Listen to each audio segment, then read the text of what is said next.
I had a P.O. box, box 123 in Encino, California, mail 25 bucks, and I'll rush it back to you first class mail. Always, always fulfilled quickly. Because you remember as a kid, you used to sit and wait 6 weeks for the thing in the cereal box to get to you. And you didn't even remember what you had sent for by the time. So it'll go out in the next mail, first class mail. And, and that costs a little money, but it was well worth it to be able to say, I'll rush it back to you. What you've been describing is some excellent marketing concepts and marketing skills. The idea of developing leads and having, a pull concept, having people come to you instead of you go chase them. The idea of creating something different and being able to judge the value. The idea of how would you get this in front of people and where to go to place an ad. So my question is, where did you get that knowledge? How did you develop your marketing skills? Was it just natural? It just was, there was a problem and I was solving it. Charlie Shubin had a problem with people wanting refunds, so he handed them off to me. I helped them, but a light bulb went off. These people need to know how to get. So, it just kind of was logical. It just revealed itself to me. So would you say the fundamentals are important then? What does that mean? The fundamentals of doing something. So there are fundamentals for everything, right? For playing drums, and I know you played drums for quite a while as well. There are paradiddles and flams and things that the rudiments. That are there. You go. So it would seem like maybe you were through logic, you were able to see the fundamentals of marketing. Well, yes, you could say fundamentals. And one of my favorite Walt Disney quotes, let me find it here so I get it right. You don't build it for yourself. You know what the people want and you build it for them. Beautiful. And that's what I did, looking back on this now. Excellent. I knew what they wanted because I needed it. I didn't like knocking on doors. So I came up with a clever letter.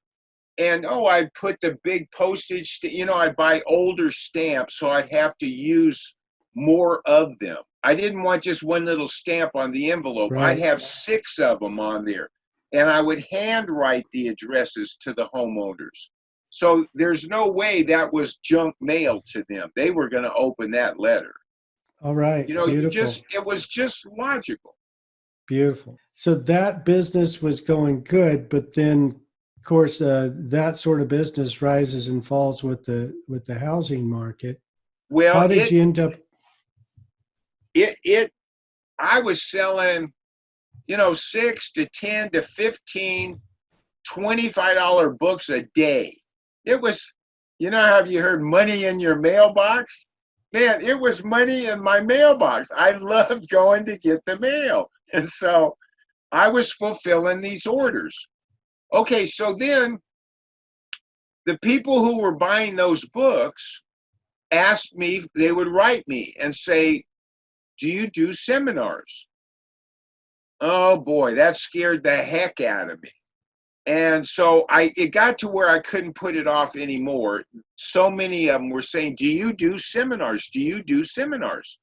So I thought, well, darn it, I'm going to do a seminar.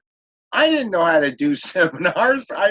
I was scared to death, Don, because I thought, I can't fill 4 hours, and I thought, and my first one, it was at the Sheraton Universal at Universal City, and I charged $95 for a half a day because I was afraid.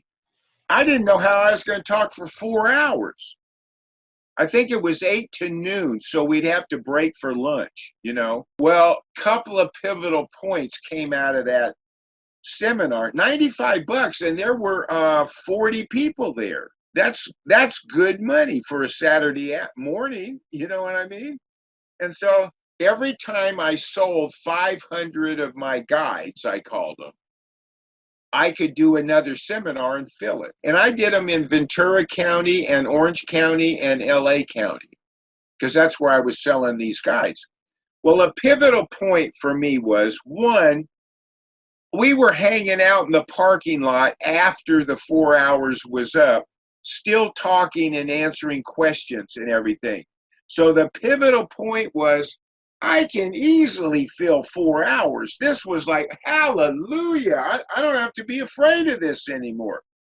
The other thing I was afraid of going in, it's all about the fear of something's worse than the thing itself, And I was afraid they'd get up and leave and want their money back. I mean, I did what I said I did. I did it. I can tell them about it.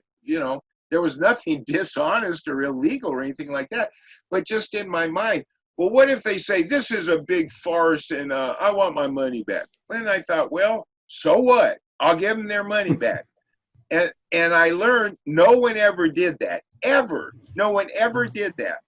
One guy, I can tell you, Don, one guy wanted his money back from my $25 guide. And he wrote a kind of a nasty letter that he wanted his money back.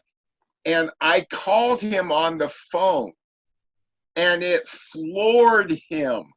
I can still remember, oh, this is Ken Roberts? I mean, it floored him.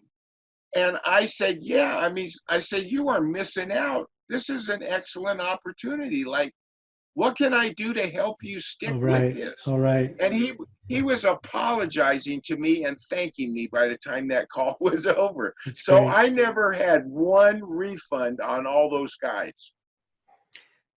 How did you bridge from there to the commodities book? And Okay, why did you do it?